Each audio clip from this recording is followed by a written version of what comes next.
Took him 4 squads to get in. 4 squads. It's amazing. And then he went ahead and bowled a 5th one because he wanted to get lined up. So why not at that point? Yeah, no. I bowled 2. My first one, I think I shot 450, which was awesome. And then the second one, I shot 450 through 2 games. So then it was just maintaining. But yeah, no, it's these guys. They put a lot of work in, and you'll see them around. They do a lot of stuff at home. A lot of them are pro shop guys. We got to plug the Dream staff. Yes. So Damon here, he's one of those 2 people left that are in the Dream staff. So that's the cool thing with the Idaho Open. Yeah. $10 when you come in to get in. Utah Open. Idaho Open, that's in like a month. Shameless Utah. plug. Shameless plug. Tournament at my house, February 29th, March 1st. There you go. Storm Idaho Open. No, but this Utah Open. Yeah. $10 to get in, Dream staff spot for the highest finisher in that pot. So those that are left in there is Damon Winslow and David Woods, a.k.a. Quentin. So congratulate those 2. One of those 2 is going to get a staff spot. Like every new release, it's a sweet deal. It's a dream. It's a dream. It's a dream come true. So if you're a competitive bowler, it's awesome. It's a good chance to do it. Let's give a shout out really quick to Steve Klimkin. Oh, who jeez. Works his tail end off Leo this weekend. Steve, Leo's my name for him, but that's a whole nother story. But yeah, he works his butt off, blown away. Yeah. I mean, sits at that registration counter for was it probably 40 hours over the weekend. Absolutely. And yeah, and it's amazing. I mean, you can see, a lot of these people, they come here for fun and for the tournament and everything else, but a lot of them have their paths crossed by Steve through the years. Just a great ambassador for the sport and everything he does. But, I dare you to say that competitive bowling is dead when we have 500 entries in a tournament in one weekend. I'm telling you. It's insane. Yeah. Okay, so let's give a game update here. Yes. So, PJ... Oh, if my eyes don't deceive me, PJ's sitting at 154. Yes. 155. Yes. In the 8th on a spare. And Damon's got is in the 130s in the 7th on a double. So he's going to make up some ground here. I will not try to do the math at this present time, but with the strike, Damon's going to pull into the lead. So I'm not doing math. No, I'm really bad at math. I can do it. It's. I can do math when I'm confident. The vision's failing me. Yeah, these screens are a little hard to see. They're hard to see. But it's a great host. I mean, honestly. Oh my gosh, spare time is amazing. It's amazing. There's a lot of great areas, a lot of room for how many bowling balls come into this place. And honestly, wiggle. Just couldn't get it to wrinkle there. Yeah. So, this is one of those catchy times. Yeah. He was dedicated to the ball all day. And it's honestly, but looking at scores, 210 is huge. So it's like normally if they're bowling on TV or on your house pattern or whatever, you get a ball reaction like this, you're going to make a change. We have a deadwood on lane 9. We do. Way to go, and PJ. It's halfway up the lane. Congratulations. PJ wanted to make it more exciting than it already is. Exactly. So generally, like you said, you would see ball changes, but it's amazing if you know what your surface is doing, how it's reading the lane. You just don't want to make those changes right now. Just hit the 1-3. Hit the 1-3. So that's the name of the game. Patrick O'Rourke says, spare time lanes, catchy name since you can't carry here. Now, I don't know if you can't carry here is there's some there's some interesting racks, I will say that. But, it's kind of a perfect home for what we do. I was talking, Coach Jazz now and I were talking earlier today, and he said to me, he's like, if they decided one year to put out a really easy shot at this tournament, correct, people would be extremely disappointed because they've come to expect it to be very hard. Yeah. And everybody that I talked to today, good ball, that's huge. Dame with a huge strike. Not one person complained about the pattern. They all put it on themselves and said, I could have executed better. I talked to one person who told me that, she's just really starting to get into competitive bowling. And she said, I shoot up. I'm really happy I did. and I know what I need to work on for next year. Exactly. Which is exactly what you should have when you bowl a tournament. Yep. I mean, honestly, if you threw a turkey, if you did any of that stuff, I mean, hats off to you. And it's great. And you see people all different levels. There's 170 average bowlers, Absolutely. 230 average bowlers, because you make the cut. Make the cut? It's I think it was $160 just to make the cut. Exactly. So more than double your money, you know. And it's an experience. Oh. Jeez. All right. So we have. So actually, I think, I mean, it's kind of a hard angle. We got a player. I bowled with Damon on the last round when I went out, of course, when I shot 140. But every now and then, his mistake to me is on the approach. Gotcha. So I think on that one, down lane he was good, but he's just a little bit left with his feet, just drifted a little bit left, got a little more on top of it, and probably 1 or 2 boards, set down difference, and it's just going to pick up too early. It's just way too picky. Big spare opportunity. All right, so we are at 1.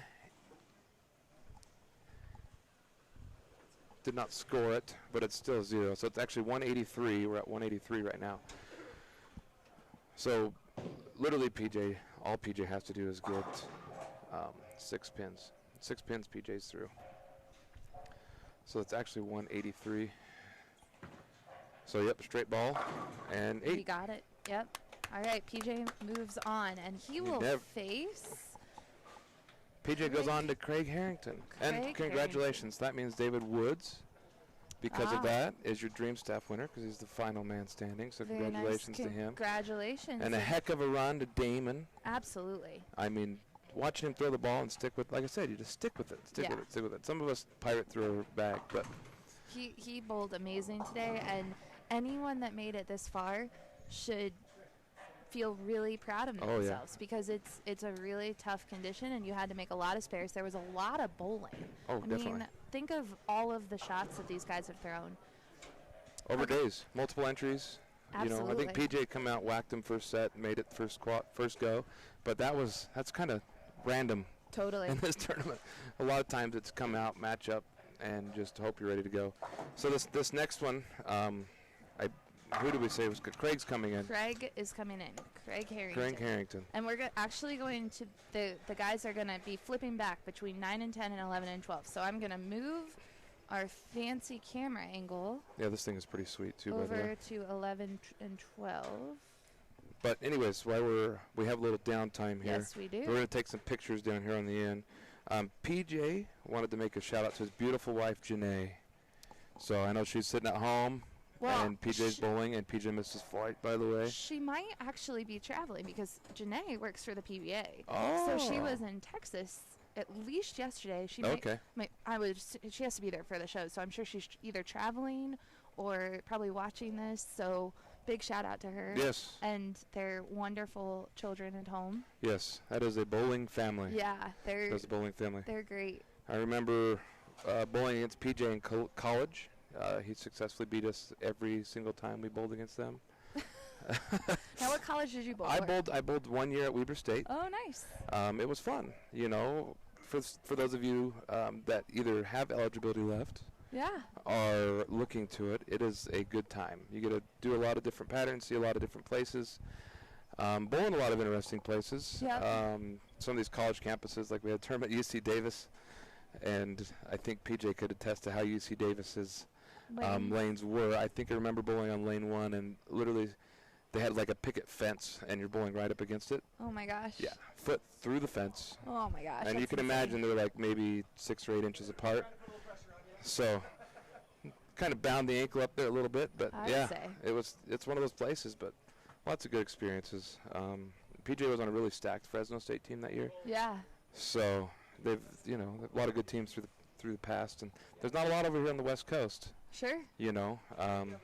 Hopefully we get some more. There's a few club programs and stuff. But it's so amazing because I bowled collegiately too, and it's amazing how many teams have grown just since then. Like even when we're talking to youth bowlers, they're always telling me new schools, and I'm like, I have not heard of that one. So it's continuously growing. If you have a kid that isn't bowling yet, get them into bowling. Yeah, get them in. Bowling is huge. Scholarship money. Oh yeah. It's amazing. So no, it's great. I mean, I think I had You know, I was one of those lucky ones that, you know, as a club sport, but I got to teach a bowling class to help pay for my tuition Nice.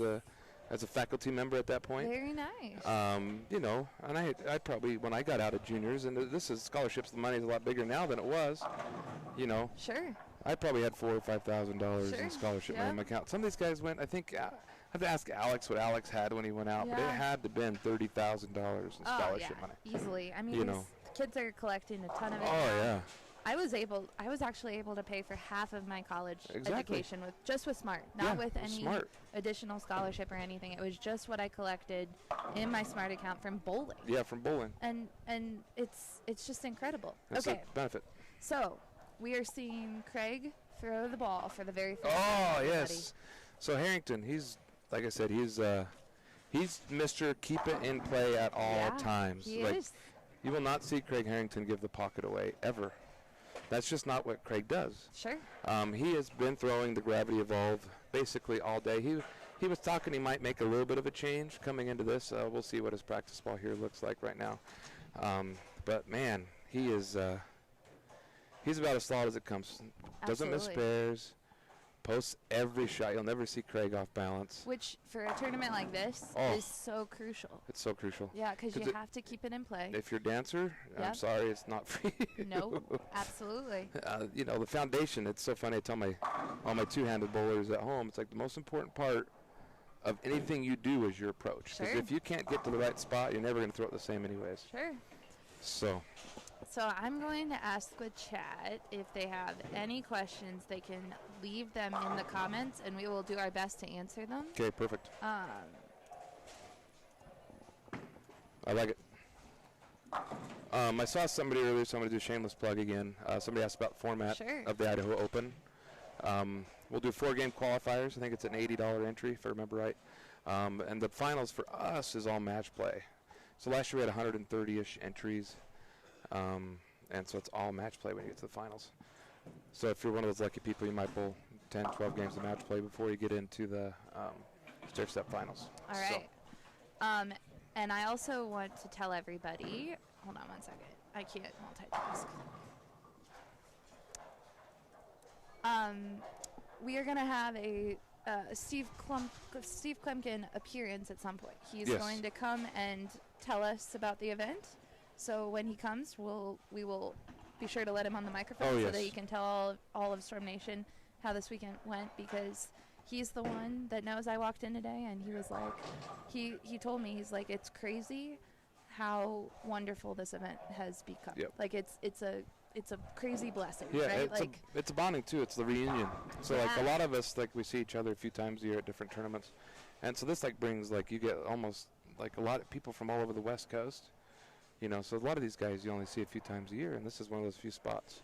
Sure. You know, so. Okay, so Taylor Jacobs asked, is it storm bowlers only? Are you restricted to only throwing storm road equipment? Oh, no. The answer is no, absolutely not. No. This event is open to everybody. Yes, correct. Across the country. You can travel and you can come and see. You can take a tour of Storm. You can come hang out for the weekend.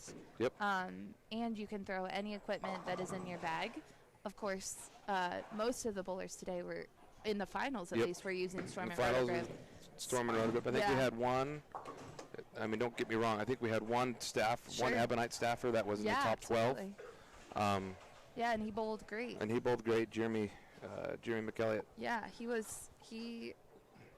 finished 11th. Making the finals is just incredible. Man, it's incredible. And he was just, he had to bounce real quick because he had to catch a flight to get back to Phoenix. So we can see his wife and kids. Yeah. So, all right, so you're going to see Hare. He's going to be a little bit farther right than even PJ. Spins it a little bit more, which makes it, when the fronts get a little bit more not forgiving, so to say. You can spin it. It just makes it a little easier to clear the head. So he's able to stay a little bit farther right. Plus, I think he's using a physics right now, actually. I believe that's what he's throwing is a physics, which is amazing because it's a pretty big piece. But then again, he spins it to get it through the fronts, but he needs that bigger piece so he can read the back because there's just a lot of carry down lane. So. Yeah, and you said that his go-to ball today was actually the Gravity Evolve. The Gravity Evolve to start on fresh, which is a huge ball. Something that reads the lane super early. But, I mean, honestly, you just wanted to hit the 1-3. So if you could get it to read and just point at the pocket, that's what you wanted. So, But yeah, I'm pretty sure that's the physics he's throwing right now. So, and I did get a text from our friend Leanne Holsenberg, who's working the military championships, who said that Harrington always seems to make the finals. Oh. The tougher the pattern is, the better Harrington bowls. He is always in it. Yep, always in it. He's won some eliminators and stuff down in Vegas, like I said earlier. Plus, I think he's won the Peterson Classic. So he's used to bowling on some tough lane conditions. But he just doesn't ever give the pocket away. You know, he's a keen stuff like this. You shoot 200 every game, you're going to make it a long ways. It adds up for those 160s. Oh, it's a little high. Look at the forward trip. So it looks like PJ needs to make an adjustment. A little bit. Tiny little adjustment. Not too much. It's hard. You know, you don't want to. If you'll notice, everybody's, you get your rangefinders here. So everybody's playing right around that outside rangefinder right now. And it's been that way the whole time. Anybody that's tried to play any other part of the lane has been very unsuccessful. So the adjustments for the most part have been little adjustments with feet, sometimes ball surface. Sometimes some of these people that are lucky and they might go from pin down to pin up. Sure. That's what I did earlier, and I was fairly successful with it in qualifying with my idle. So you went from a pin I started pin down. Okay. And then I just needed something that was just a little cleaner through the front and just picked up a little bit more in the back, so then I went pin up. Very nice. But it's just being able to do those little adjustments on stuff like this is why these guys they're here and what they do, Sure. They're definitely farther left than they were earlier today. Absolutely. Everybody was kind of down. Not as far left down here. No. As they were down there. Oh my gosh. It's going to be that way until Josh. When Josh shows up, we'll be left. Oh sure. We will be seeing some balls go over the left gutter. Yeah. Well, I walked down there and I was doing some videos that we'll share a little later on the Storm page of everyone, and I went to video and the bowlers stepped on the next lane, and I looked at PJ and I'm like, he's like, yeah, they're really curving down here. They're really curvy. I'm like, okay. They're really curvy. And so, it looks like PJ just made an adjustment. He actually did make a ball change on lane 11, so I didn't see what ball it was, but it wasn't the Idle Pro. No, it's not. It was definitely not the Idle Pro. Physics here. Phase 3 is what he changed. It was a phase 3. I just got our sideline commentator, or sideline reporter. So that would make perfect sense. Obviously, phase 3 is going to be just a little bit cleaner because of cover, but man, does that ball kick on the end of the pattern. That is the hottest ball right now. That is the hottest ball right now. Everyone, I feel like everybody either wants it or has it. Yep, correct. They want to have it, waiting on it. Staffers, we can't even get them right now. I can't get one. I can't get one. You can't get one? No. Do you work in this different place? Walk downstairs and grab one. No, because they're you just got the X-nay. Paying customers only. Yeah, exactly. And I get it 100%. That ball is it's strong in the right part of the lane. It is a great piece. And like I said, now they're going to start moving to it. It's a little cleaner. Yeah. Through the front, but man, does that thing kick on the back. So, little plug there. There'll be some awesome announcements tomorrow. We won't say what those are. It's a secret. It's a secret. Yeah, but there's some announcements tomorrow. I know coming. They're coming soon. We do have some. They're coming soon. We have some new releases. The new releases coming soon, but you don't get to know what they are. Yeah, it's a secret. It's a secret. Top secret. All right, so got lots of people in the chat. Push. Keep watching. All right. So you can tell, like on his first shots, just watching, he twirled it a little bit better on the first two. He's a little soft with his hand. Sure. And I think he's kind of got into the last two a little bit, so the ball's just standing up a little bit early on him. So hopefully, Harry knows his adjustments. He'll make the adjustments. This is 310. I think I left this thing 6 times this weekend. Oh, he got it. Oh, baby. Oh my gosh. Just touched it. Great success. Great success. So did we give, Craig had a couple of shout-outs. Did we give him his shout-outs over there? Yeah. So Craig, right here, family and city and Utah State Hall of Fame. That's his favorite achievement. But his shout-out goes to Jordy and Tori. All right. So Jordy and Tori, if you're watching. So, Craig's been around for a long time. He's both senior stops up in our center. Sure. Even on house, it was amazing how consistent he was. He was always there. Big money bowler. and honestly, one of the nicest, most even-killed people you'll Super meet. nice. Super nice. Yeah, and super friendly. Oh, there we go. Wow. So that's phase 3 right there. So that was actually a little bit right off his hand, and it still made the corner. So that's good that he's going to feel better about himself right now. So I would anticipate Craig's going to have to start striking. Yes. I think that is going to be the key. Craig's going to have to start striking because he got that one a little right, and it's still peeled. So you give PJ and these guys, 3 boards of area, and it's just, I mean, sure. It's just going to happen. So I would imagine, he's going to at least be in the 230s. So, but they're all on pace. So Craig's got it in him. All right, so whoever wins this match is going on to face Alex Hoskins. Oh, who Haas. is a tough competitor. Tough competitor. He's Absolutely. a bulldog. So if you ever cross with Alex, he is one of the most focused individuals you'll see. And another great ball. So he actually moved in even a hair tighter off of that because he's getting a little more push. And hold and bowling and these conditions is all you need. But, yeah, no, Alex is just insanely intense. Yeah. You've seen him on, 2 out of the last 3 Masters shows? We make fun of Alex. Not make fun. Make fun is not the right word. But we tell him that whenever he goes out and bowls on the PBA Tour, he makes a TV show. Oh. It's like he's 100%. He's 100%. He's totally consistent. He might be 50% because I think he made the cut. And he missed. He always makes the cut. He's 100% making the cut. I think he might have missed one U.S. Open show because he had a really bad last day. You're right. I think 3 you're or 4 right. 7-10s. I think I remember he's right there. I was watching him, and but it's kind of nice, Alex just picked up a girlfriend from Phoenix. He did, yeah. Former collegiate bowler, Brooke Carroll. She throws the ball with us. She made the cut. Yeah. And honestly, it's funny because it's kind of softened him up a little bit. Don't let him hear that I said that.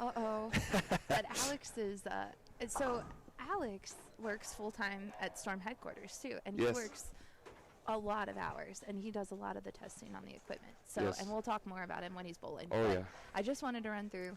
We also David have Woods, second place, and then again, he is your dream staff spot winner. Yes. So congratulations to him. That's a huge deal to people like Sure. That's probably $1,000 worth of equipment easily. Yeah. Easy. Yeah. And it's great. It's a big deal. You get to be on staff. It's a rough break for a rough shot. break for hair. Honestly, it's hard to make a ball change. Sure. Because you just don't want to give away the 1-3. Sure. And he started with a double, and he needs to go to something a little cleaner through the fronts. So, thanks, Steve. We're ready for you whenever you want to come. Okay. So Steve will be here in a minute. He's just getting a drink of water. So, and then our leader is Josh Link. So once all of the matches, I just wanted to run down because we did have some questions. Who else made it? Okay. So those are who you still have to see: Josh Link, David Woods, and Alex Hoskins after this match. Yes. So kind of playing styles between the two. Alex is kind of utility guy, like he can do everything. It's just all execution. Absolutely. So he can kind of get over wherever he needs to go. David is really soft and really good at the bottom, so he's going to be a little bit farther left. You'll probably see him faded a little bit more to the right. And then you got Josh, who's just power. I mean, Josh is power, and he can play, and it's just power. I mean, that's Josh right there. That's what happens when you can bench press a Cadillac. Oh, he's a stud. And, and a very hard worker, and he bowls all the time. Oh. All right, Justin, I'm going to kick you out for a minute. Bring in Steve's Steve. coming in. I'm out. See you guys in a minute. Yep, you'll be back, though. You're in, buddy.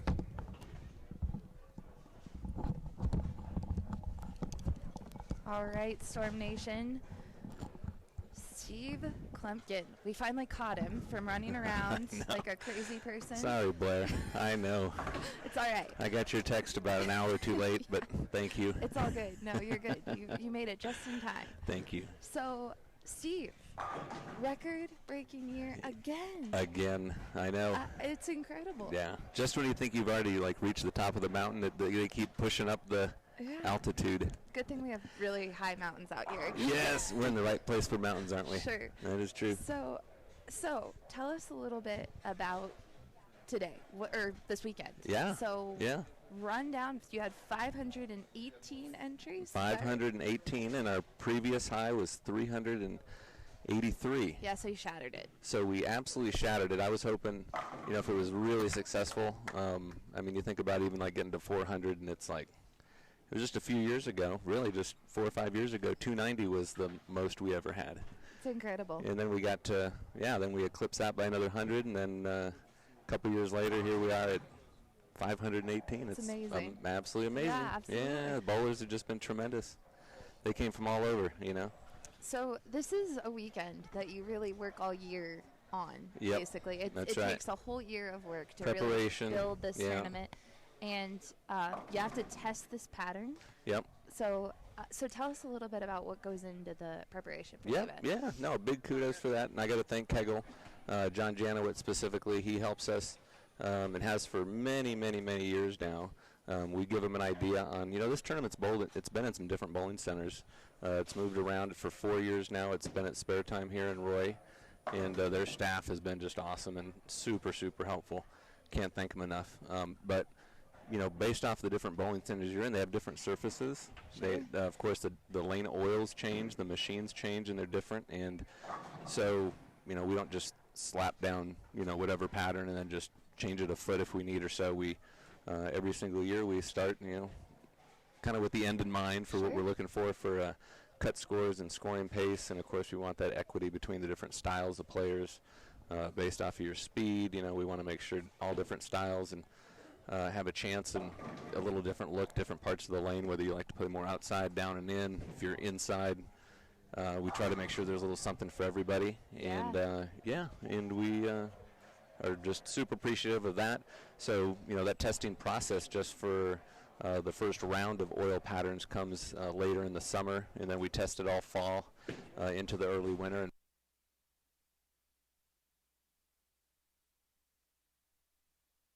Down, and so we try to make sure we have different styles that come in and evaluate it and try to make sure we kind of get what we're looking for. We always want it to be a little bit different, but again, we don't want it to we want the scoring pace to be it's it's built its reputation on being a challenging oil pattern, and knowing that if you find some way, you look at 6th place Damon Winslow, for example, averaged 199. It's amazing. You make the Stepladder. Well, we were talking about that earlier because a couple of the bowlers actually said that if you guys decided one year, hey, let's put out an easy pattern, let's let the bowlers strike, bowlers would be disappointed. I think they'd revolt. They would not only revolt. Yeah, they would revolt on you, but they would show up and they would be really disappointed because they expect this pattern.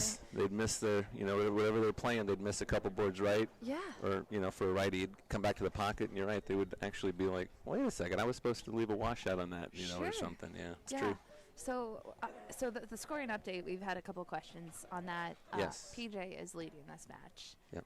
It looks like the lanes are transitioning a little bit, and Harrington's getting caught in it a little bit. PJ has moved way left on this pair because he was playing a little further right with his Idol Pro, and he switched to the Phase 3. So this pair might be a little... well, it is different than 9 and 10. Yeah, and that's one of the other things, too, is the pair-to-pair. There's always different characteristics in every center, going from pair to pair. But also, a lot of it depends on who's bowled in front of you and how the lane conditions has changed. And sometimes it's just flat-out strategy, too. Yep. A great player. Everybody that's made it this far in the tournament's a great player. Absolutely. But PJ's a super experienced. I think he just got the Western Region Player of the Year title. That is one thing we did not talk about yet. That tells you how good he's bowling right now, especially. Yeah. And he probably has a little bit extra, in his mind too, coming back because he was our runner-up last year. So he's probably, he has a good feel for the tournament and that stuff, and he's bowling good. But I'm sure he has a little extra. Probably desire in there where he wants to kind of come back. Well, and he missed his flight, and I always think that's a little lucky when you miss a flight. Like if you miss it, you're really going for it, right? That's true. You're like, now you missed. Yeah, it's not like I can kind of make it. Yeah, it's gone. Now that's gone. Yeah, exactly. His flight literally took off. Yeah. So without him. Yeah, so. Exactly. So all right. So and then this event also. Do you want to talk a little bit about your sponsors of the event? Yeah, absolutely. Yeah, we were super, super fortunate. That was one of the things when you were mentioning about how much work that goes into it year-round, because we are fortunate to we had $4,600 added money this year. That's amazing. From our sponsors, and we do get a lot of support. We've got our vendors that we use at Storm that are kind enough to give back to us and help support these events and some other events that we have at Storm throughout the year. Sure. And when we have our companies like Sozio, French Color and Fragrance, Composites One, we've got Arc Best, we've got Chameleon Sportswear donated a shirt. Turbo Grips has been a great supporter of this event for years and years, doing the squad prizes. And we have just so many great people. Our Edico is our primary sponsor. They've been our platinum level sponsor for more than a decade now. Wow. And they give us the most amount of sponsorship money, but you put it all together, $4,600 added money. It's amazing. Really ends up, this year we had our total prize fund was over $30,000 Incredible. in prize money that was paid out, $30,000. And I remember not too long ago we were super excited when we got to 20,000. And now we got to 30,000. So it's like. So I'm going to move the camera while you're talking. Yeah. Because PJ Haggerty has moved on to face Alex Hoskins, which is going to be a tough match. That is going to be a tough match. And it looks like, it might even be the battle of the phase threes, looking at that rack. I think it might be the battle of the phase threes. And I got a sneaky suspicion this one's going to go down to the wire. I think you might be right. I don't think anyone's going to give in here either. Alex bowled great last year, too, as well. He finished third. He's bowling good right now. He's not only one of the best amateur bowlers in the country, but he's, right now he's bowling just absolutely fantastic. And he obviously has a good feel for tournaments where the scoring pace is a little bit lower. Sure. He's excelled in the Masters, which is always a real demanding lane condition as well. Well, can we give you a shout out too? Because you've excelled in the Masters. Please do, Blair. I've been waiting for that. No, I'm kidding. You and Alex had the great Bowlers Company match Yeah, last year. yeah, we did. Yeah, in Syracuse, that was incredible, and that one went down to the wire. Yeah. And he got the better of me there in that tournament. Yeah, but it was same kind of thing. Just it's the when the scoring pace comes down to where spares matter. And the scoring pace comes down, and 210, 215 is a good scoring. Sure. I think that's just where there's a little bit more of a kind of a grind-out mentality. Well, I think what's amazing, too, and we talked about this, we touched on it a little bit earlier. You and Alex both competed in the PBA event. PJ and Alex here, they both have full-time jobs. They both work it's a good point. a ton of hours every week, and they try to practice. You all try to stay fit, stay ready to go out and compete. And it is a different animal, and you guys all compete at a high level and are able to compete, and it's impressive. Let me just say that. No, thank you. Yeah. No, it's and I think the other thing too is when you do work 40, 50, 60 hours a week or so, and you do get a chance to go out and bowl, then it really means something too, because it's not just your I'm sure it is as a professional bowler as well, but sure. That's what they do for a living. But at the same time, it's like sometimes it's nice to get away from your desk and get on the lanes and compete a little bit too. And and Alex works hard in his game. PJ works hard on his game. Yeah. They put a lot of time and effort in, and I think it's paying off this week. Absolutely. Yeah. PJ did have a little bit of he wanted to come back and take home that title because the last year I think he was in the finals. He bowled great in the finals. Bowled great. It just didn't go his way, and now he's back. So we'll see if he can keep going. We'll see if Alex can stop him. Yeah, I got a feeling, like I say, it's going to be a nail biter. Yep. So far, and honestly, for those the viewers at home who are watching this right now, if you look, for those of you that are kind of a little bit more kind of a technical kind of a person, watch their hand. And watch their release at the bottom of the swing. Watch how they get the ball into the lane. Both of them get it in there they have a long, flat spot. It gets in very smooth. They have a lot of axis rotation as well, which helps get the ball down the lane and still read the back part of the lane and get some angle, even when there's the oil, travels down and the fronts burn up. So there's a lot of similarities in their technique, too, really, if you look at them closely. That's a great point. Yeah. And phase threes, and say both of them in practice. Looks like we got a physics or a phase three here, a couple of them kind of trying a couple of different options here just to kind of see. We already mentioned that the phase three might be or is the hottest ball right now. Yeah, I think that's people cannot. We can't keep them on the shelves. If you asked every pro shop in America right now, they would, and even around the globe, they would probably tell you the same thing right now. Absolutely. That is true. Yeah. We can't make enough of them. We're trying though. we're trying to catch up, I promise. All right, so Alex Hoskins his hometown is Brigham City, Utah.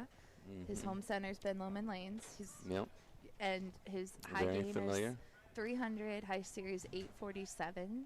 That's a big set. Go-to ball for the day was the physics. His favorite achievement was the Masters. And then he wants to say hi to his mom and dad. Awesome. Which is really sweet. Yeah, so that is sweet. Hi, Mom and Dad. Mom and Dad are big supporters of his bowling. I've met and known him for many, many years, and they come and watch him a lot of times at Tough Guy Lanes in Pocatello when he comes back and bowls, and they've been down here for this event as well in the past. But yeah, it's awesome. Alex works really, really hard at Storm. Do you know how many years he's been with us? Let's see. I would say, if I had to guess right now, I would say he was with us in tech department. He did that for just a little over a year. He was a salesman for about a year, and now he's been in R&D about, so that's about 3 years or so. Yeah, right around there. Yeah, and he's done an incredible job. Has worn many hats. Excelled in every position he's done, and he will continue to do so, I'm sure. Yeah, and he is the person that is doing a lot of the testing right now on the new equipment. Exactly. So if you're liking what you see, then you can thank Alex as well. Thank Alex, thank Hank, thank you. Yeah, you guys are really, really responsible for it. So.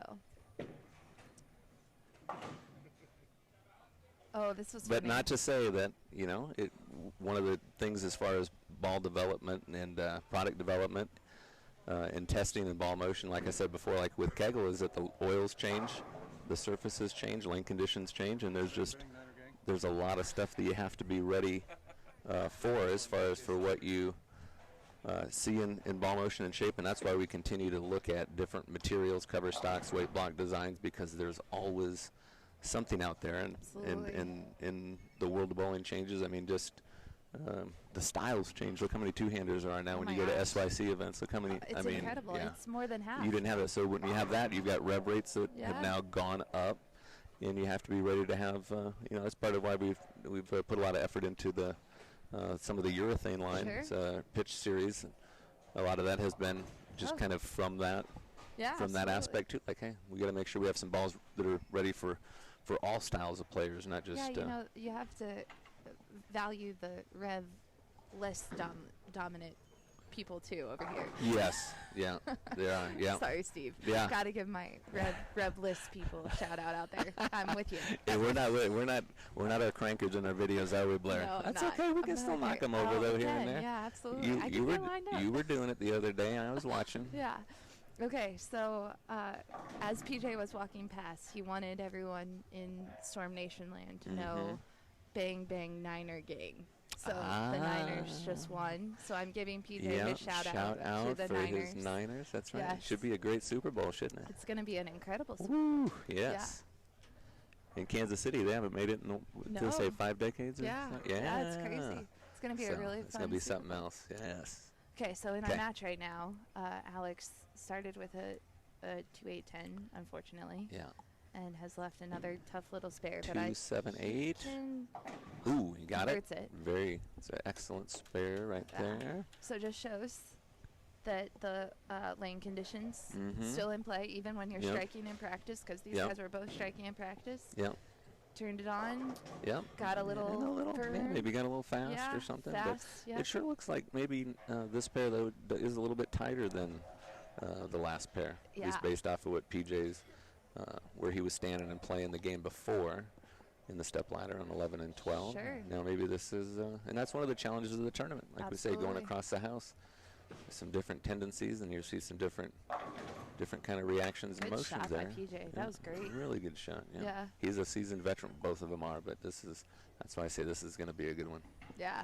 Well, and PJ, you know, like when you're bowling a ladder, if you're the one bowling and seeing all the transition, you have a little advantage over the guys that are just coming in off the practice pair. Exactly. And seeing that. So he's bowling through all of the transition. Yeah.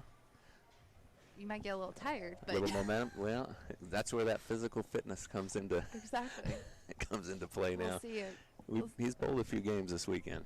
Yeah. Yeah, just a few, maybe. Just a few. Yeah.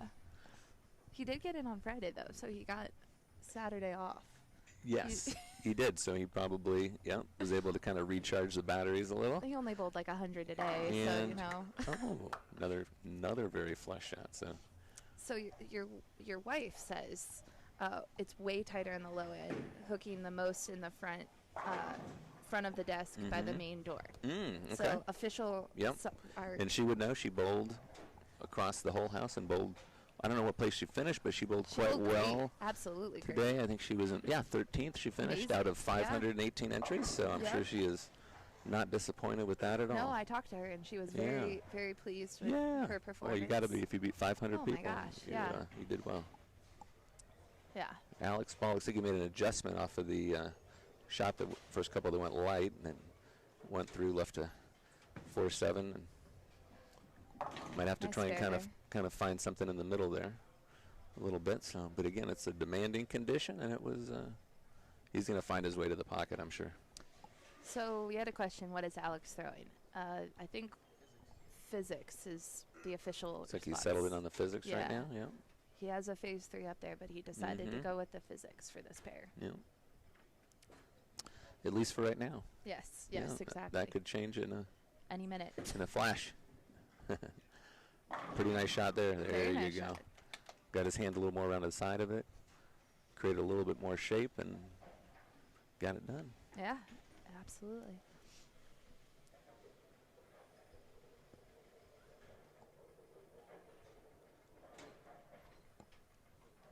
Any more questions here in the chat? I know I have our 5th place finisher, Craig Harrington. I got to go pay him some money. Yeah, so if you want to, I don't think we have any questions right now, but if you want to jump back in maybe around the finals. Yeah, I'll jump back in a little bit. Thanks for having me on. No, thanks for it's been great. And hopefully everybody who's on and watching enjoys what they're seeing. And we got a lot of money and a big... well, we have had some people say they're coming next year. So you have more entries. Awesome. Beautiful. Bring it on. Bring it on. Those mountains will keep growing and growing. Exactly. Yeah, all right. Sounds Thank good. you, Steve. Thanks, Blair. All right. So Steve is going to go back to running around like a crazy person. And he does such a great job. Like we said earlier, he really takes care of the whole event and makes sure that everyone is not waiting too long for a round to start. And gets, like you said, he has to go pay out Mr. Harrington so that they can get on the road and get back home. It's incredible to think that, 500 entries or whatever, and I don't think we're ever more than about 30 minutes behind schedule. Yeah, absolutely. Which is incredible with 518 entries. Let's say that one more time. We have a hard time running on schedule when you have what you anticipate. Oh, yeah, absolutely. For a lot of things, so. Okay, so while we were chatting, did you hear anything on our sideline reporter? What are you bringing back? A little bit. Josh, I see Josh over here on the practice pair. He's throwing a few different things. I see him actually throwing an emerald, IQ emerald, something a little cleaner through the front. So he's got the phase 3 in his hand right now. Man, PJ's got a good look. He does. Right now he can throw it, So honestly, down lane, that was just a little bit left off his hand, and it's still pushed. Yeah. So it's great. Great. So we'll see what Alex does. He's really good at manipulating his hand positions, as I'm sure Steve talked about that. So yeah, you did. He can make the same ball do so many different things. It's crazy. And he actually was telling the viewers at home, and I'll remind them, as you're watching this match, really watch the way that these guys, and I know it's hard to see on our live stream, but watch their releases. They're very similar, and they really get through that flat spot and get the ball further down lane before it starts to make the motion. So good at the bottom. Yeah. So good at the bottom. Because if you, I don't care what it is. I mean, you want to stand left, you want to hit it hard. But actually, the farther left and the farther later in the day, you have to be softer with your hand. Because if you hit it, it will not get down the lane. It will not. It's too flat. It'll stand up at the end of the pattern. You won't get the ball to push and roll and all that good stuff. And, yeah. I think Alex right now, he might be regretting a ball choice. I don't know. Yeah, I'm not sure what happened. Well, in practice, he was doing great. They both were. They were striking a lot. And it's hard. I mean, he has, I think he's been throwing the physics all day. Yeah. All day. Yeah, so it's tough to. I don't think I've seen him in anything else other than the physics the whole time he's been bowling this tournament. But, it's what's got him to this point. And it's funny with Alex. I think if you remember, a lot of people were using urethane on his first show that he made, the master show, and he was using an alpha crux. Sure. So he likes the bigger pieces because he can control the break point a lot easier. And like I said, he can make everything shape. So something he's typically always on a tougher pattern, and it's good. And that's why we make these balls are stronger and everything else. It's not necessarily for your house pattern at home. Sure. It controls these break points on these patterns. It makes it more predictable. We tell bowlers all the time, and as you start bowling more tournaments, and as you start bowling, traveling to bowl, like we just did for perfect. that was a great shot. Gosh. For the true amateur tournament that is coming up in Vegas next week, we just did a live stream from headquarters with Hank Boomershine. Oh, yeah. Just talking about building your arsenal and getting ready for a tournament. Correct. So it really is, when you're filling that bag and when you see a new release, something that Storm and Rotogrip both do is they try to bring balls that will fill out that bag. Exactly. So make sure you go talk to your pro shop operator before you just add a new ball, and make sure it fits in that lineup that you're building. Talk to your PSOs. I mean, those guys, they know what's going on, because honestly, for a lot of people, you might not need an astrophysics or anything that big of a piece on a typical house pattern. Sure.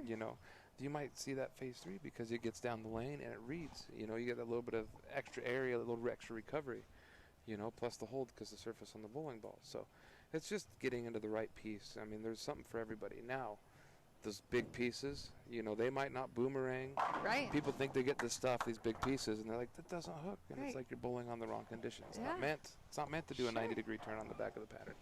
It is meant to read oil. Sure. And so the earlier it rolls, the more it's going to arc. And you just want the ball to slow down. And so for these guys, now they're trying to get the ball a little bit farther down the lane. But see, here we go, phase 3 time for Alex. Great shot. Perfect shot. That was a great shot. Great so adjustment. you can see the changes there. Symmetrical piece. So the ball's going to be a little bit longer, a little sharper on the back of the pattern. And then obviously it's just a shinier cover. It's the same difference. The ball gets down the lane farther and recovers. And so I could probably say with almost out of doubt that Alex is going to strike out. I would guess that you were right. He's going to hit the 1-3 every time because that's what Alex does. He is a shot maker. So actually, wow. that was wasn't that the physics on the left lane? I think he tried to stay with it. So he tried physics left and phase 3 right, I believe. I think you're right because it didn't look as it did not look as shiny. And it picked up. Yeah, and it definitely picked up earlier. Picked up earlier. Yeah. I don't think it was, judging by his reaction, I don't think it was the best shot from his hand. Yeah. So. Chop that spare. So.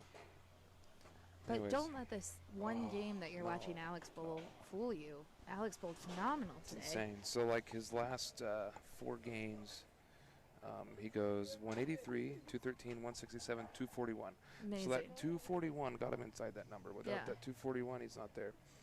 Yeah. So you just always stay in it. Yeah. He is a shot maker, and he grinds through, and he will always be in contention. So PJ got out of a split there. And that's his strength, And I mean he's the definition of a shot maker. Score right now, PJ's. How's your eyes doing? PJ's 164. Yes. So 168 on a spare in the 8th. So he's going to be in the he's on a 2-teen pace right now. Yep. Alex got a sheet for 190. Yep. So he's pretty commanding lead. So basically he just marks here. We'll put a fork in it for this one. But you're going to see a little different style for the next person that comes up. When David comes in, he's a lot softer at the bottom, a little bit lower rev rate, spins a little bit more, and I almost guarantee you he will be fading it into the pocket because that's what he does. He does not give away. You're not going to see a big recovery from him. So, but we're starting to see that right now. That was a great shot right there. PJ's even moved a little bit deeper, and we're going to start seeing people play the fade. So, good shot, Peach. And the one thing that we were talking about when Steve was in here, PJ is bowling through all of the transition. He knows the difference between pair to pair because he's bowling up the ladder. He was our lowest seed, or I'm sorry, he was our 5th seed. But he's been in every match. Every match. Yeah. Every match. So he's gonna bowl. If he makes it to the title, he'll bowl his way to the title. Yes, he's gonna earn it.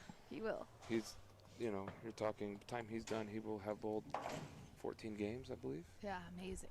On top of how many qualifying games, and it is like your brain hurts when you're done bowling on this pattern. My brain hurt just watching it today when you guys were playing. Yeah. It was brutal.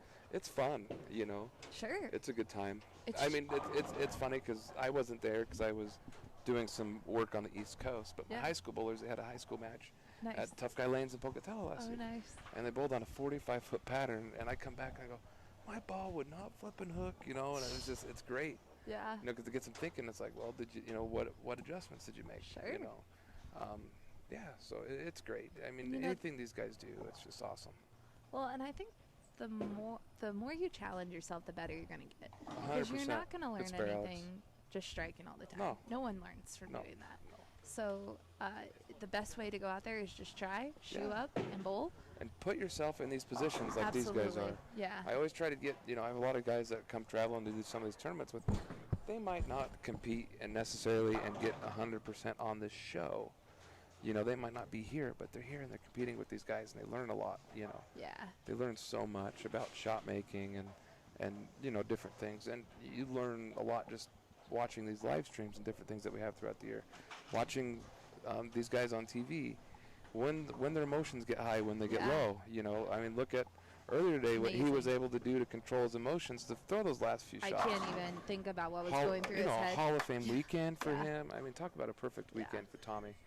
And honestly, Tommy's one of the most well-liked people out there. Absolutely. And man, to Darren to go out there and he shot 2 300s in his last 3 games to make the show.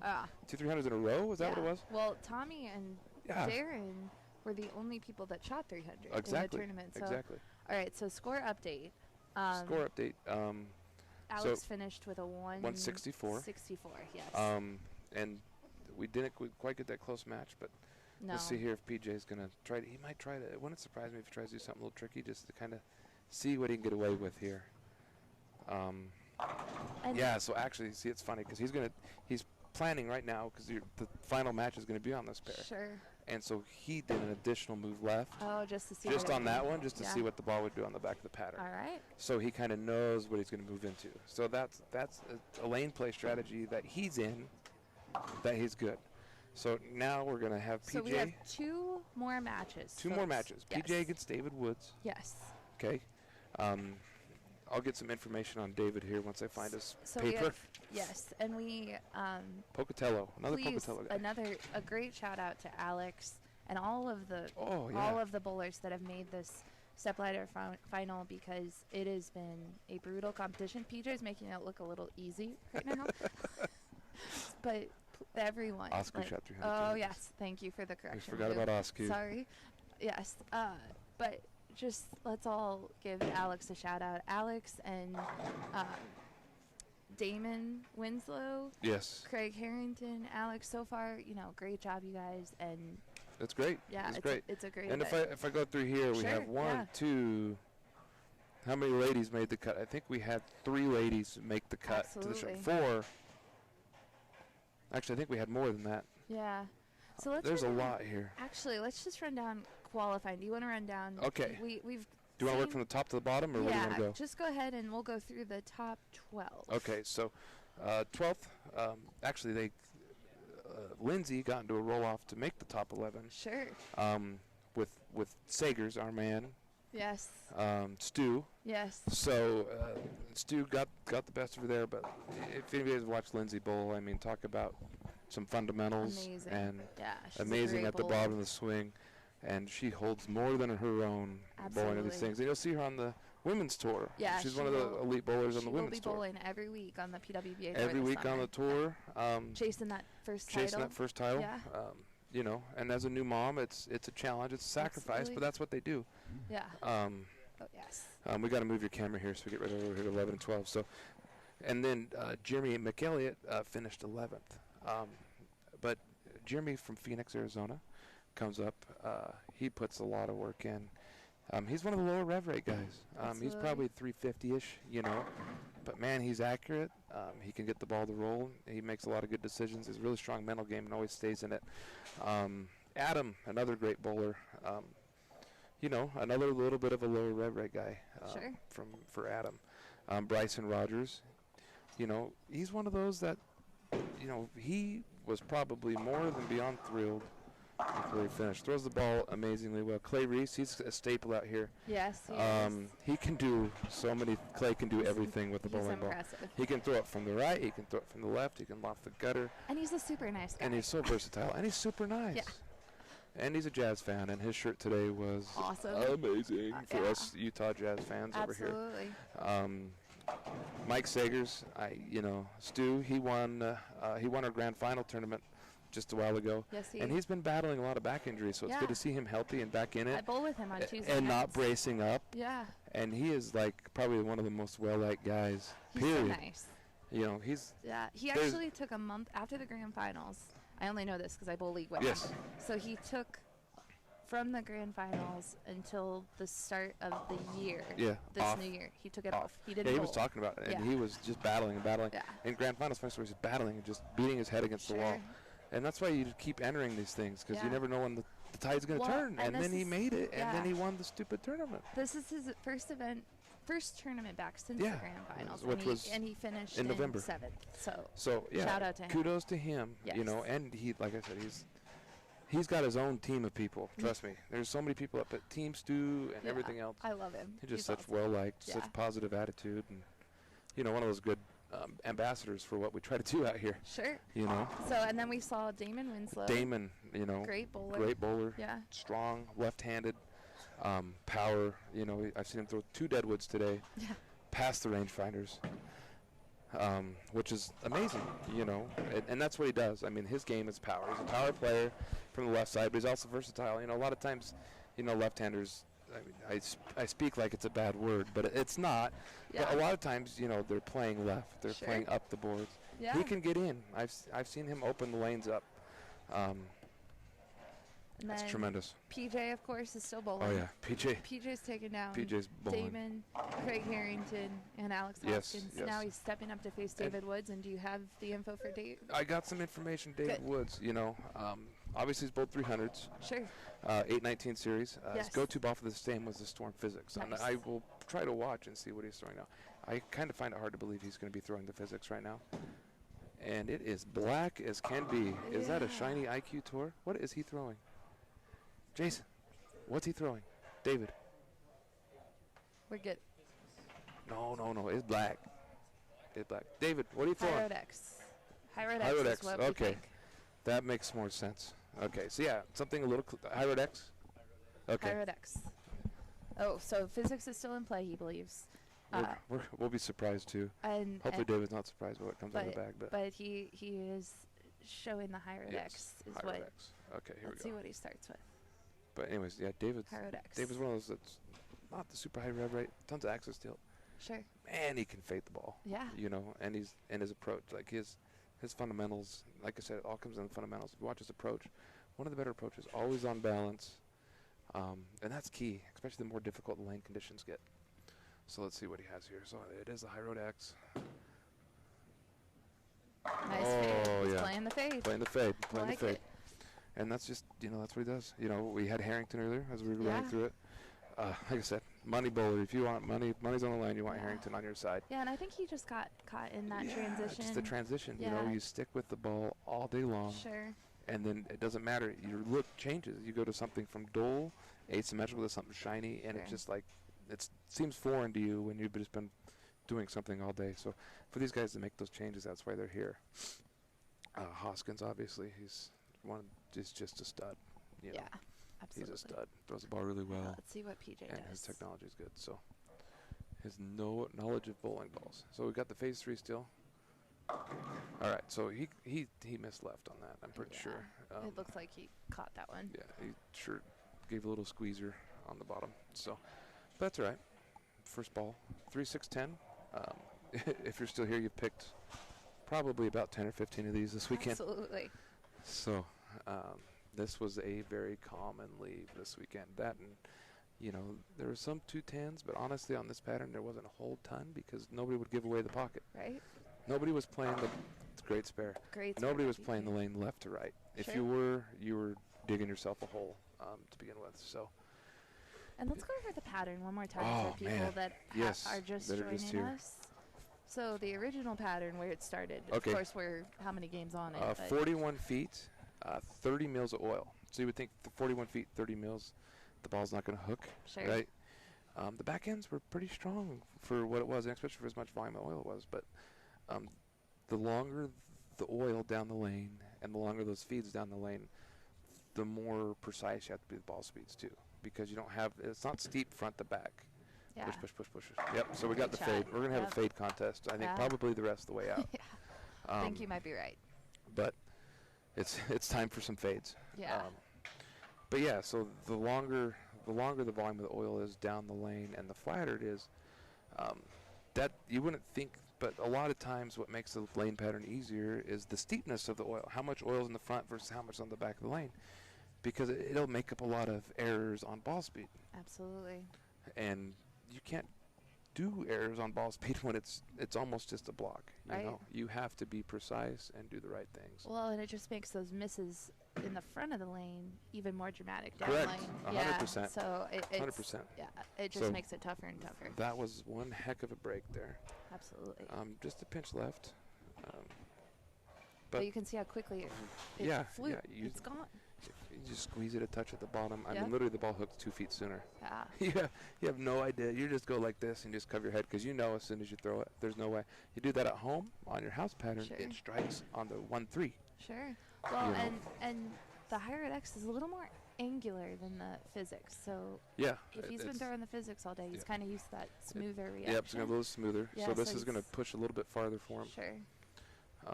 But yeah, but even though the high road, it's still got control. It's not a banana. It's not as strong as the Phase 3. You know, it's just. But that's why the high roads have been around for ages. So that's left again. I love the Hybrid X. Okay. Such a great ball. Okay. I tried to use it earlier today. I was very unsuccessful doing so. Yeah. No, I understand. Well, you know, it's funny because as I practice less and work more, I went and asked Hank to drill me something smoother for league because I can't take the banana anymore. Yeah. I'm like, I need a idle or I need something Phase 2, something smooth. Oh, Idle Pro for me on house condition is like just bueno. Yeah, it's just muy bueno. It's great. Okay, let's see if he can convert this spare, which he does. Gets it. It's getting a little tight. Now these guys you have to remember, by this point, not only do you have the pressure of the semi-final match, but you've also rolled these spares so many times this 100%. weekend. So it is brutal. Your brain is fried. Yes, we will get the pattern posted. Yeah. As soon as we can. Let me see if I can take a picture and post Blair it might in the do chat. it right now. She might do it in the chat. Let's see how fancy I can be. I'm not just sure. it's a lot of blue and not a lot of other colors. So, but yeah, we'll see. It's hard for these guys. It is a big tournament. Great shot. Great shot by PJ. Great Again, shot, PJ. He's so making it look PJ a little easy. Make it look a little easy, but you got to realize PJ has a lot of history. Sure. Team USA, I believe when he was a junior, he had the most 300 games bowled at one point in one season. I don't mark my words on that. That is a good but stat. I think, if I remember right, I think when he was a junior bowler, he had the most 300s in one season by junior. Sure. If I remember right. That would be. This is by memory because me and PJ are about the same age, so we'd hear these stories when we go to Junior USA and junior gold and stuff, and be like, oh man, he's so flipping good. Yeah. You know, he's one of those guys you idolize when you're growing up. And he has been a member of Team USA. He's a PBA champion. Exactly. As Steve mentioned, and we hesitated to imagine, he was the regional PBA Player of the Year on the West Coast this year. So he's well traveled. He's a player. He's a player. He is. Oh my goodness. Wow. That was brutal. Was not a good break. So that was just a pinch left, actually. And so when you're going to miss left, you make the adjustment with your hand. You're trained, these guys make adjustments. So he knows he's left, so he missed it a little bit at the bottom to try to get the ball to push. So a hydroplane. Well, then that equals 8-10. That was brutal. So that was an adjustment, so he can hit the 1-3, but then followed by a bad break. Let's see if he can bounce it. So it bounced, but it didn't bounce back up the lane. It was brutal. We're getting wow and brutal. I agree. Wow Matt. and brutal. Totally agree. I think PJ would agree too. Yeah. I did not see a 5-7-10, even though I tried a few Lily? times. I did try, and I did not see one. I'm glad you didn't Lily. No offense for me, no Lily. All right, I've let's done it see. before. So now So David has a chance. Yeah, Let's David see has a chance. David made a heck of a run coming in the show. His last 4 games, 212, 257, 237, 212. So he's, as they kind of transitioned, he got lined up. Sure. Plus 100 and whatever in those last 4. Not a. So, observation, Yes. knowing David. He's been in his positions a few times, not a ton. His grip pressures, squeezing a little bit, so the ball's just not pushing. That was actually on target, but just grabbed it a little bit. Yeah.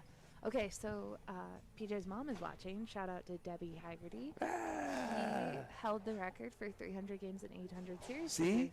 You were right. Shout out to Debbie's mom. Those weird things you find out when you're gonna go down and you're like a fanboy. You're watching them bowl these things, you know. Yeah. It was pretty fun because I remember I bowled for Weaver, and we bowled against PJ, and it was like Fresno was they were really good at that time. Probably top 3, top 4 in the country at that point. And man, I mean, it was just to be able to bowl the 10th frame against PJ and stuff. And you know, I think out of all the times we bowled them, we might have got him one time. But I mean, that's out of like 30 or 40 tries. You know how these Baker system works, moving around. Oh yeah. So, yeah. very good bowler. Yeah. Very good bowler. And shout out to Mom. He said he did give you a shout out, I believe. Yeah. So. Yes. Yep. Yeah. So I love his mom. Debbie's awesome. So. That was a little better. So. And Debbie, actually, shout out to Debbie Haggerty, because not only has she raised a wonderful son that we see in front of us, but she does a lot for youth bowling in the California area. She ran youth bowling tournaments throughout the years. She was on the youth committee. She's done a lot for the sport. And you guys that are watching, I mean, get involved. There's different things you can do. Platforms. You can do it through your local associations. Go volunteer to coach some of your youth leagues. Yes. I know being a proprietor, it's, you know, when I grew up, I mean, yeah, we had all these coaches walking through, and yes, there's a few more steps to being able to work with children now, but it's all for the better. I mean, I think it's one of those things that if we do it right, this is one of the safest places you can be, is the bowling center.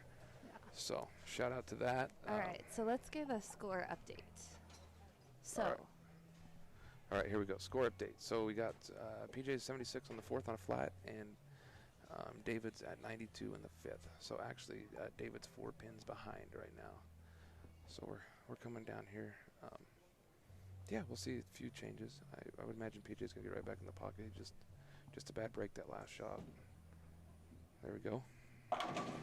Oh man! Oh, got out of trouble. Go from almost leaving an 8-10 to a 4-9. It's amazing. Welcome to spare time lanes. On the Utah Open conditions. Yeah, on the Utah Open conditions. Correct. Yeah. Correct. I was, when I went to college here, I was a pin chaser for a year. Oh, were you? Yeah, I worked in the back. Monty was the owner then. It was fun. I got to work the front desk eventually because I am a talkable person, and I hate being in the back. I like to talk to people. I think what's incredible is the more bowlers that you meet is the number of bowlers that have worked in the bowling center. I worked in the bowling center when I was 16 through college, and I think everybody, you know, and most of the people, I know myself, we all did it to get more practice, right? Yeah. Like you can be free practice. You work at the bowling center, free practice. Yeah. And then like we try to do everything we can do. Give kids opportunities. You know, I think all proprietors, they see somebody that's trying and doing things the right way, we're going to bend over backwards to try to get them to bowl and like to enjoy it and do things and try to do stuff that works, because it can be expensive. You go out and bowl, pay regular prices for everything. Oh man. So we are ultra fading on the left lane right now.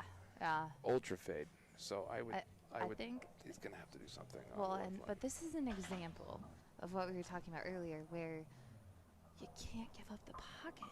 I mean, yeah, PJ 8-10'd. Yes. And then he almost 4-9'd.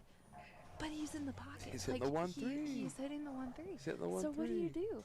Oh, you make tiny little moves and just pray that you don't split again. You're just trying to control it. I mean, honestly, it's that easy.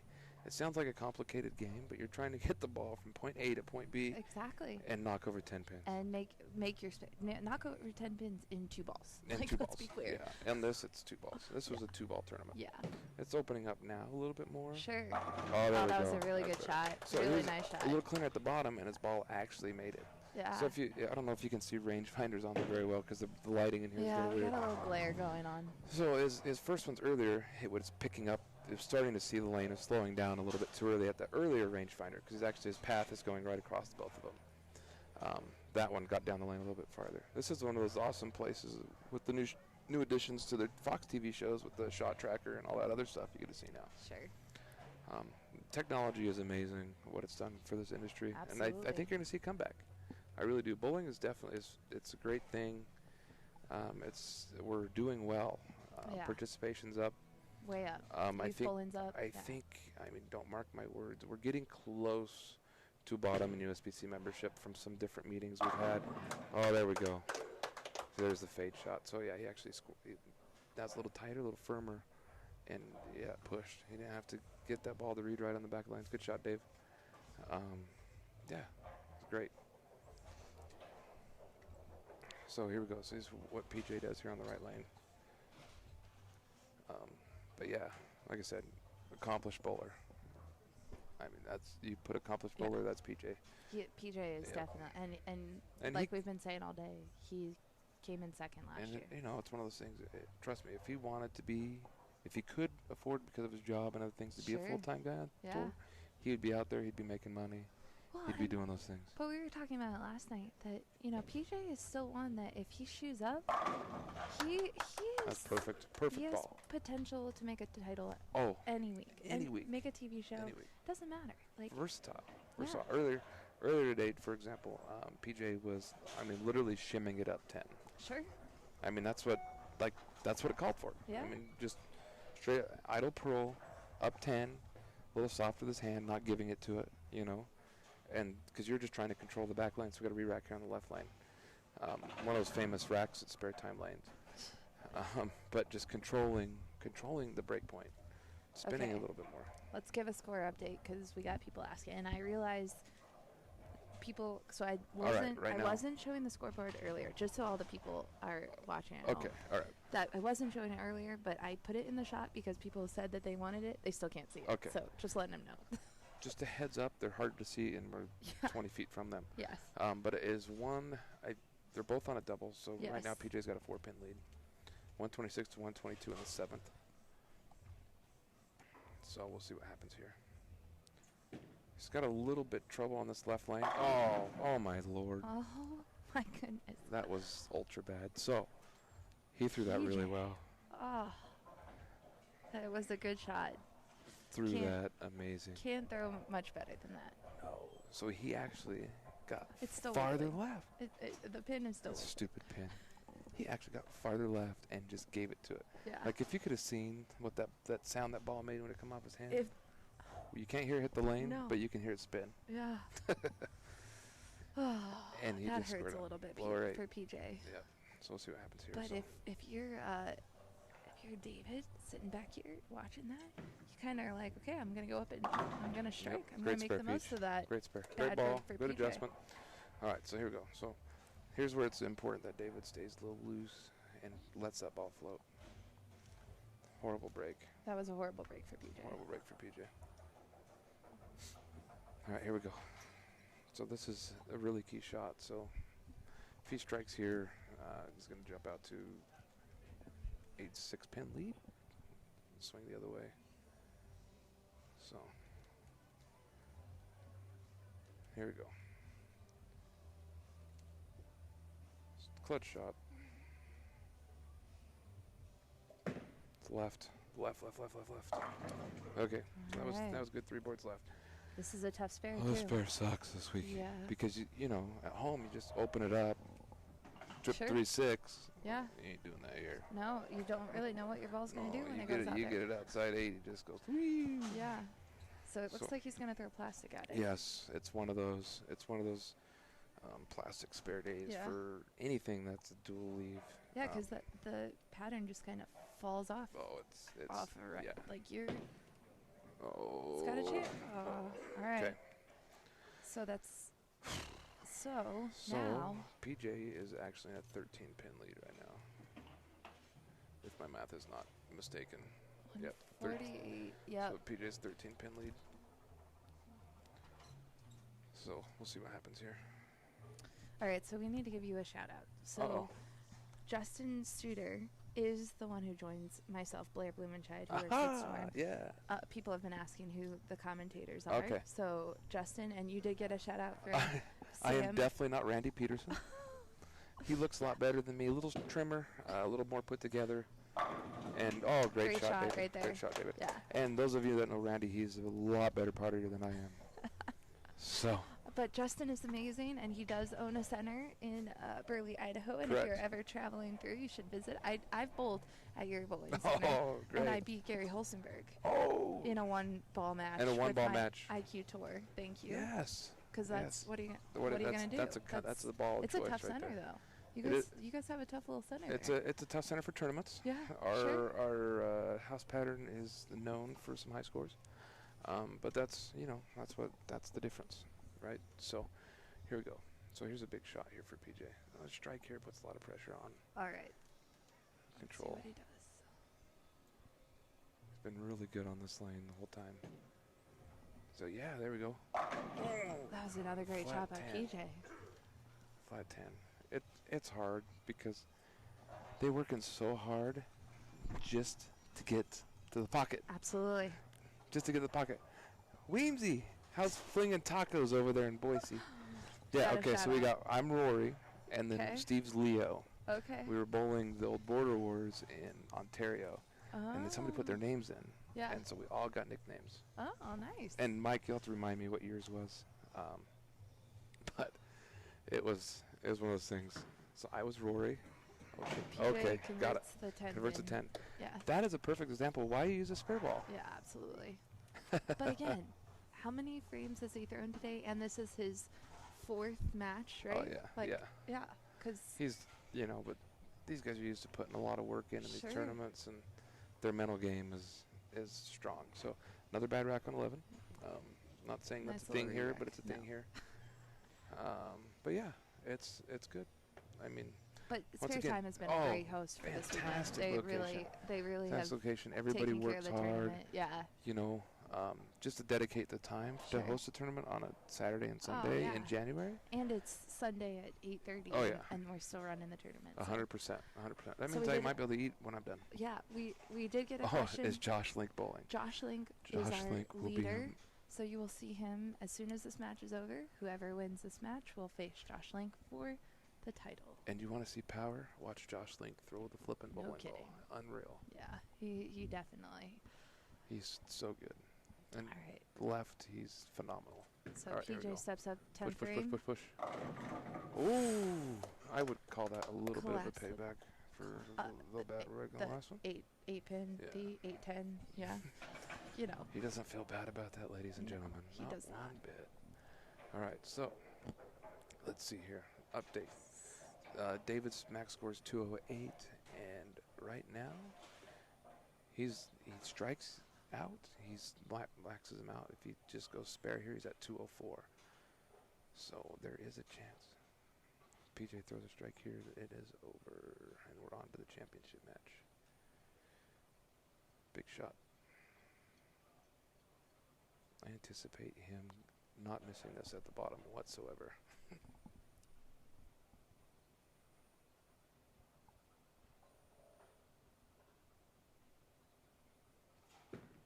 Phenomenal. Great shot. Phenomenal. Great shot. Tripped the 4. A little little shot. From PJ. A little bit of a interior FU to the pins. Is that allowed to say on this? I think it is. Okay. But don't say the real word. Say, thank you, lane 11. I deserve that. Yeah. I threw the ball good every time. PJ has been in the pocket. So he does need 7. Straight ball. 7 to shut out. And he gets it 8. So PJ Great moves job, PJ. on to face Josh Link in the finals of the Storm. And shout out to David Woods, because he bowled good all day. Absolutely, yes. And to get here against this field is amazing. Yeah. I mean, it's a lot of work. And then to be able to get the Dream Staff spot. Yeah. It's the reason it's called the Dream Staff, because it's a dream to get to be the staff. Yeah, so he's really a winner this week. Yes, he's performed well, and he's done everything he needs to do. Yeah. So, Steve, you ready to come back on? Or are you just in here hanging out? 515 other bowlers. He only beat 515 other bowlers, which is amazing. Yeah, and we're watching him finish up his 10th game. And Pat, and just the support that we have, Pat and Elena, they're the owners of Tough Guy Lane. Yeah. They stuck around here to watch David finish. Oh, that's amazing. You know, so Pat bowled, really he made the incredible. finals, but honestly, he was done bowling 4 hours ago. And he's still here. And he's still here watching. That's awesome. So, yeah, I mean, shout out that's to amazing. I mean, that's what the support that these proprietors, Yeah. I mean, all across the state give to these tournament bowling, and that's the important thing all across the country. Sure. You know, and so. Great bowling, really great bowling. So. Good job, Dave. So he gets a round of applause, and we will move our camera over to lane 9 and 10 9 and for 10. the finals. Congrats, Mr. Woods. So. We are going into the finals of the Storm Utah Open now. And it's a really cool trophy this year. Oh, it is. It's super cool trophy. So, and it's Vance's trophy. Yes. Akamura, did I say that right? I'm not going to butcher it. Yes. But anyways, Vance was a Storm employee. I believe he was one of the people that started this tournament. He did run the tournament. And unfortunately, Vance passed away in a car accident. Yes. And so, shout out to his family, if there's any of them out there. I believe Vance was from Kauai. I believe. Was Vance from Kauai? So, funny story, we went on vacation to Hawaii, and I walk into a bowling center, because, you know, we go to Hawaii and go to a bowling center while we wait for an airplane, because we're in the bowling business. And I go in there, and I see a plaque on there, memorial for Vance, and I'm like, I know Vance. And I had no idea, you know, and so I talked to the owner, and he was a cousin of Vance, and the big family and everything going on there. So, any of you guys that are in Hawaii, you know, it's for Vance. I mean, honestly, this tournament, and it's all memoriam for him. He was a great guy, great bowler, great attitude. Hawaii, aloha, you know, all that good stuff. Absolutely. So. And the people who have worked with Vance over the years, they all remember him. He was a great person. Yes. And really, they have carried on And his honor. yeah, this throughout is legacy. Yeah, This is his legacy. Yeah, that's the word I'm looking for. And these Utah Open trophies are pretty awesome. They're incredible. Too. And the meaning behind them. Each year it gets a little different. This year it is in the shape of Utah, which is Correct. very cool. Correct. Yeah. So. And now, if you're watching at home, you are going to see somebody play left.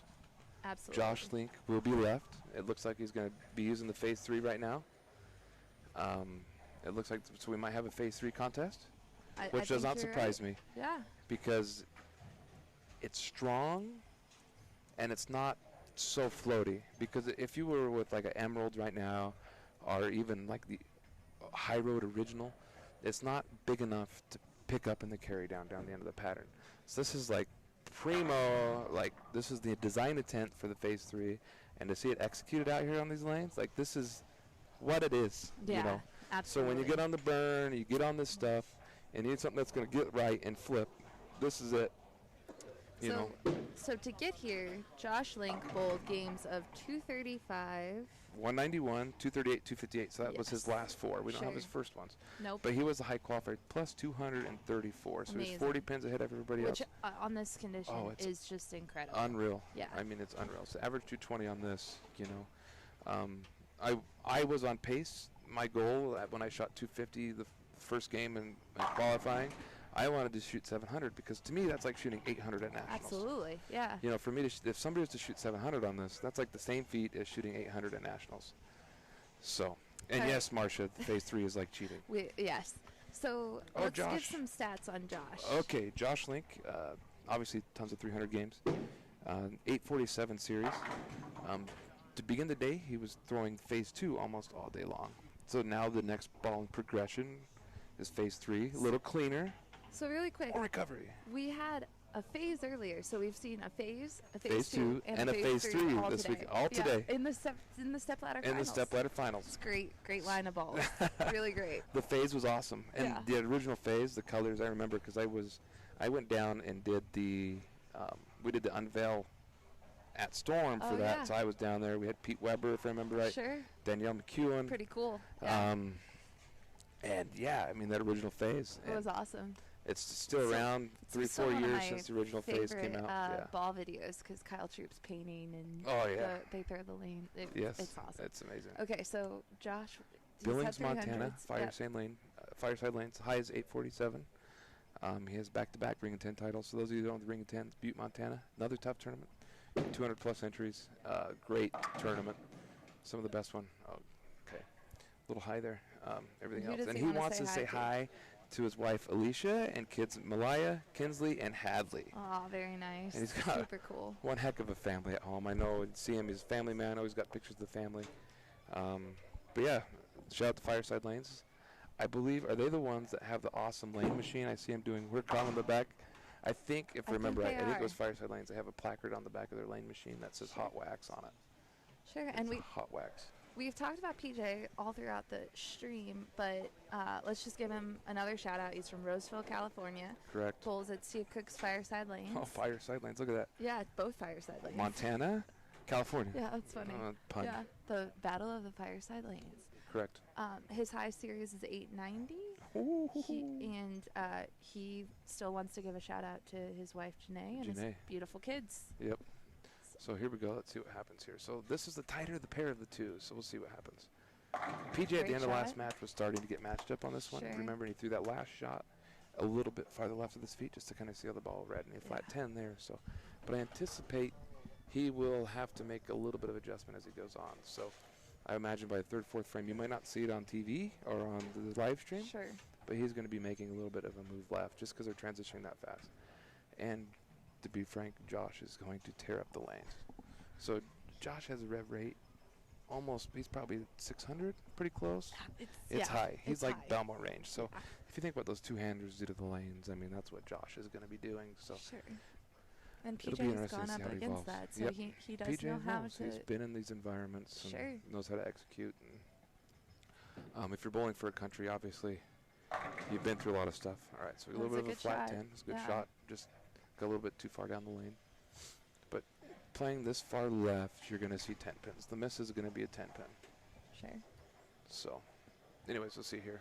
Great spare shooter. I don't think I've seen, he hasn't missed a pickable yet that I've seen. No, PJ's a phenomenal spare shooter, and that's why he's been in the finals 2 years in a row. Exactly. Spare ball, spare ball. You do not get to the finals of the Storm Utah Open. Get one of those cool white ones. They are cool. I like the ices. Oh yeah, personally. the ices are good. I'm an ice fan. The ices are good. The you can throw urethane. Some people choose to throw a pitch black. Or we saw some of those. Yep. So definitely, but you don't make it to the finals of the Storm Utah Open by missing spares. No, you do not. You definitely not. Because there's not a lot of strikes we had. So there you go. So he is literally in the line. His toe is hitting the foul light every time. This is what I said earlier. When I went to get a video of Josh Link bowling earlier, I went to line up on one lane, and You're on the wrong lane. He walked to the other lane, and I went, on the wrong lane. Wait a minute. No, he's so good. He's so good. Steve, you want in? Okay. I'm out, guys. I'll let Steve come in and finish this up. All right, well, thank you so much. Thank you for joining me. You were amazing. No problem. And I think the fans at home enjoyed hearing hopefully all of your... didn't talk too much. No, you did some of you guys that want to bowl, Idaho Open. Yeah. 29th February, March 1st. Come see me. Yes. Steve's in. All right. We're going to trade out. And Steve Klemkin is going to join us for this final match. Thank you, Blair. It all comes down to one game. I know. This is it. Kind of cool. Absolutely. So, we were just talking about how Josh is literally lining up on the other lane. Yes, he is. And I tell you, he is a great competitor in the Storm Northwest Tour. He's won the Ring in 10 now several times. He had a 300 game in the championship match when it gets down late in the day. The lanes get really hooking in the front. He just gets even better and better as the games go on and the day goes on. And this is right here. This is kind of his wheelhouse. But again, it's a demanding condition. It's still totally. So we did just see Josh chop the 3-6-10. Yes. But how many spares has he shot this weekend? A lot. So it's getting to this point. You've rolled a lot of balls. Yeah. And you can kind of tell if you look at his body language. You can, right when it came off his hand, he kind of knew it was he was kind of in trouble there a little bit on that. And so that's not an easy spare. No. So it's not an easy spare on a house shot. no. So. All right. So and that PJ, shows you here how tough it can be. Absolutely. PJ just opened, or not No, opened. not Well, yet. not yet. Yeah. Not, but so I'm But he's looking got at a- the score. So he's we're got- in the third frame because we do have to keep them up to date on the scores. Okay. So Josh through 3 has a 40. He's 45 in the third. Yeah. Yes. And PJ, Yeah. this is going to be a neck and neck. It's going to be match. 43. PJ's going to be down 2 through 3 Yeah. frames here. Yeah. Okay, so let's see what PJ. Let's see the adjustment because he has been cheating a little left each time. The end of the last game, he started lining up a little bit further left as he was getting lined up for the finals. So let's see what he does. Let's see if he cheats it a little more. Still staying with the phase 3, I believe. What did he leave last time on the second frame here? He left on this a left 10 lane. pin. Was it? Okay, pretty Yes. good shot. Yeah, it was. It was a good shot. Just he looked a little surprised that that ball went high in the third, so let's see what happens here. Oh, Huh. got it. Yeah. Okay. Went a little long, but usually that shot after you do go high, the next one typically doesn't go high. No, Again, even if you never. are switching lanes. Yeah, You're making sure that next one gets through it a little bit, so sure. naturally. And it could just be the right lane. Could just be the right lane. Yeah. Yeah, that's true. So let's see what Josh. Yeah, standing in front, going way around the side He's of it, isn't he? literally lining up on lane 9.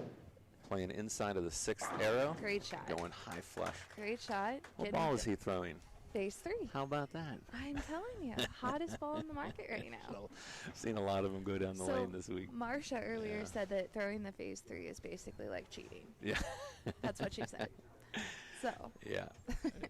And there's a funny story. I don't know if you, did you talk about the phase 3 as far as the idea behind the colors? We have on no. that? Not at I'm all? not sure. I know. Do you want the story? I don't do know want if the I don't know story. if we've ever talked about this. I don't think this hasn't gotten out. Okay.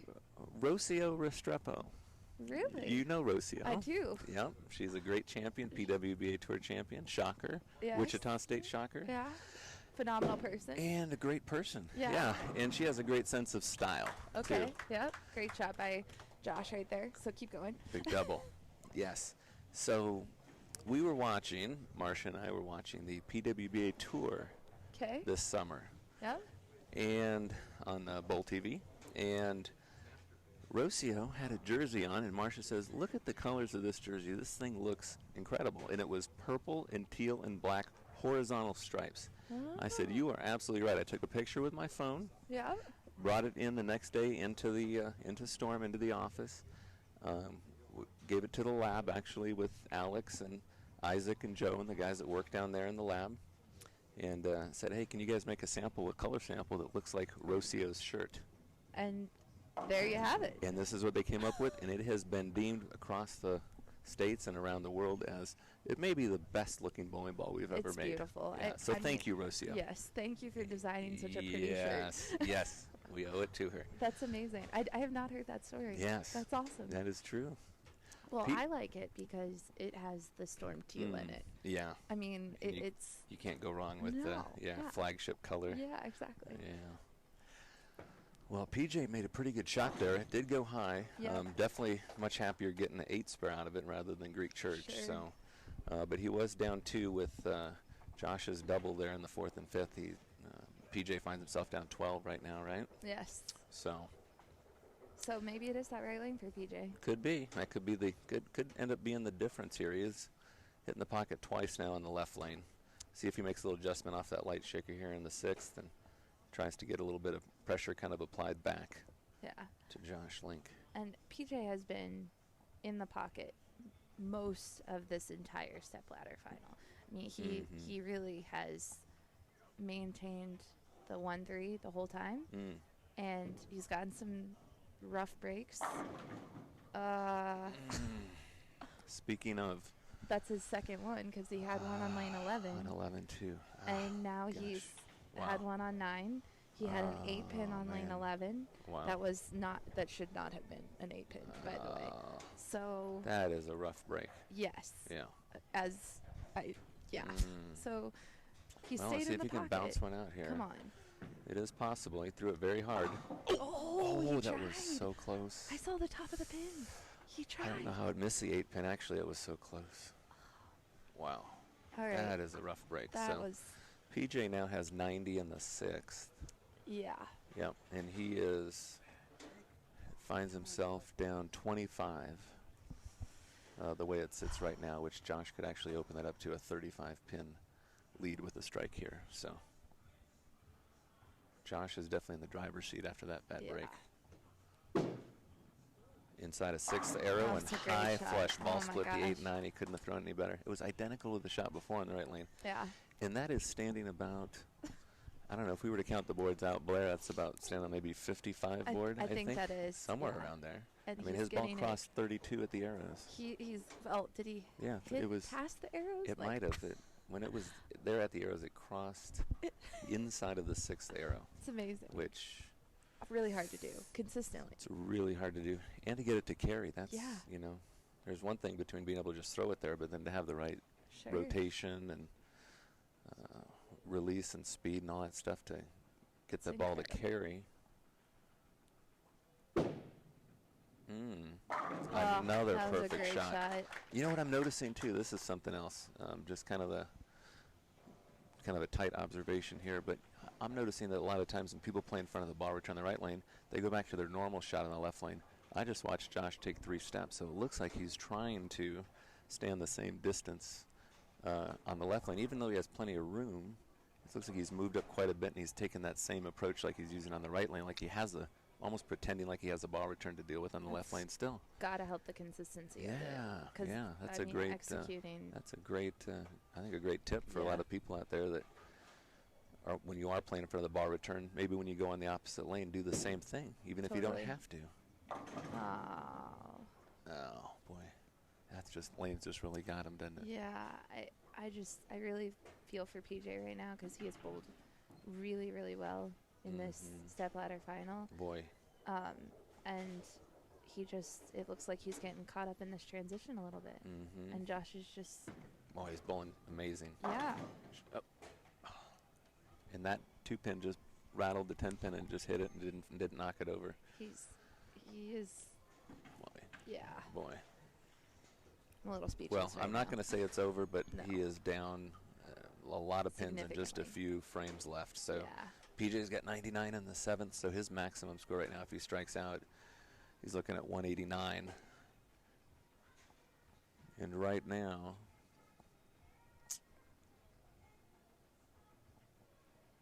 he's looking at 225 pace here. So, and now it's officially over. Oh boy, what a tough.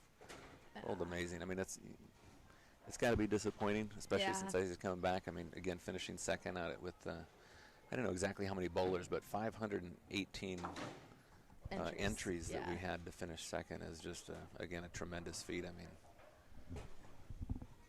that's awesome. But that is a whole bunch of bad breaks all in one game. That was brutal, and and I do, like I said, we said this earlier, because some of the players have come into their final match and not had their best game.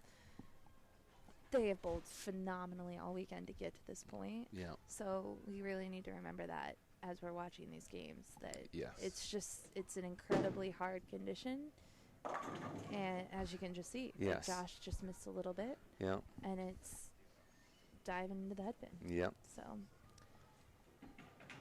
but if Josh plays this, hats off to him. He is anyone that wins this tournament has gone through, and you really have to be able to make all the shots on the lane, all the different angles and speeds and ball adjustments, and do everything that it takes to put yourself in this kind of a position. Absolutely. This is amazing. So I'm sure he didn't want to miss that 6-pin. You can tell, even though it's over.